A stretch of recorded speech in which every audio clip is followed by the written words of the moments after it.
Really excited to talk with you all today about how to get the most out of college. This is a subject that's near and dear to my heart and something I've been thinking about for a long time since I was a student.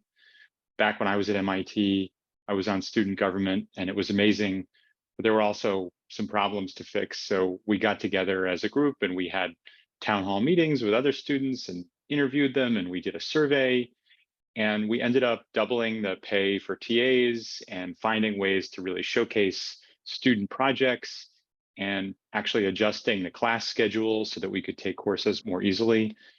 And in an interesting way, that project became what I do for a living. Now I'm an educational consultant, and I've worked with more than 100 colleges and universities to help them improve the experience of their students, helping transform the campuses and the spaces that students learn and live in, the support services, the technology they use. And after doing that, what I really came to understand is how colleges work. And I wanted to share those lessons with students and parents and families so that you could make it work for you. And that's really what the book is about. My background is in design, and I really think that's the key to a great educational experience, is seeing yourself as the designer, as the creator of your own experience in college. And I think we spend a lot of time on where to go to college, but not nearly enough about how to go to college, about the everyday decisions that will help you succeed. And so the first step is, how do you switch from thinking of college as this, though it can feel like one obstacle course that you have to navigate, to something you don't just navigate, but you create.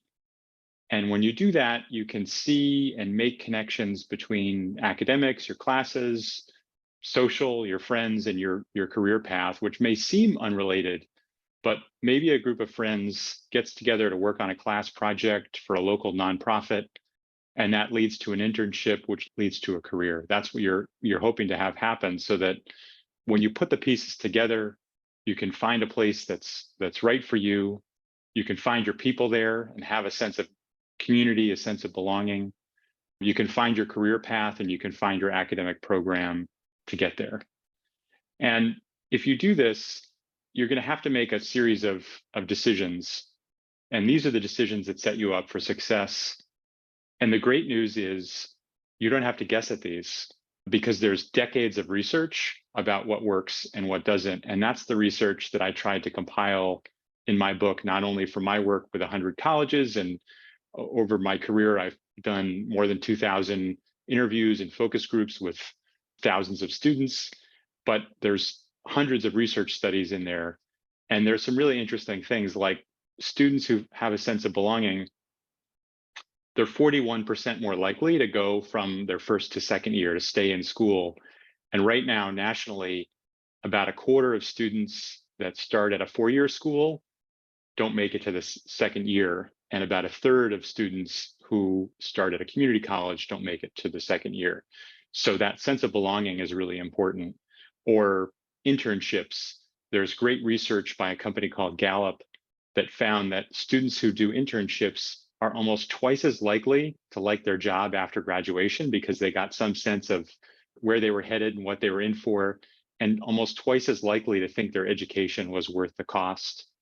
Or there's great research on the kind of dorm to pick, and it turns out that dorms with the rooms arranged along a hallway promote more interaction, 22% more on average, and a greater sense of community.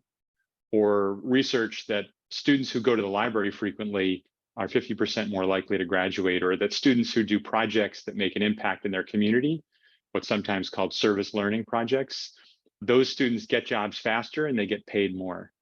So the book has 127 tips with this kind of research, with this kind of advice to help you make these everyday decisions. And it's organized in three sections that I'm hoping you really check out. One is about understanding yourself and your college options. So things like your strengths, things you're involved in, work, extracurriculars, the relationships you have, and what you value. and then understanding your college options so you can find the best fit, whether it's an urban or a rural school, a large school, a small school. Does it have a specialty like a specific degree program or discipline? The second is all about the common facets of college life. So these might be your classes, your relationships, the support services, the campus, the technology, your career path. And then this third section has a chapter devoted to different student identities. So first gen students, students of color, LGBTQ plus students, international students, students with children, transfer students, veteran students, and more.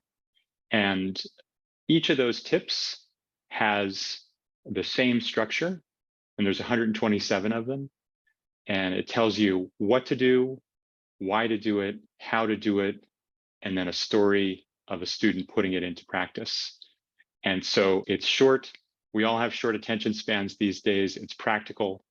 And so on every page, you can get the kind of advice I'm talking about and hear from other students in their own words. Like one student I interviewed was a transfer student, and he was thinking, how am I going to meet people? How am I going to find my people? How am I going to find my place?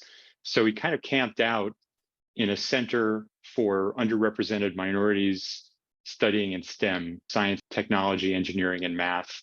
And he met people, and there were workshops there, and he hung out there, and that's how he kind of found his people. Or another student I interviewed who did one of those projects through his school for a local company and ended up landing an internship there.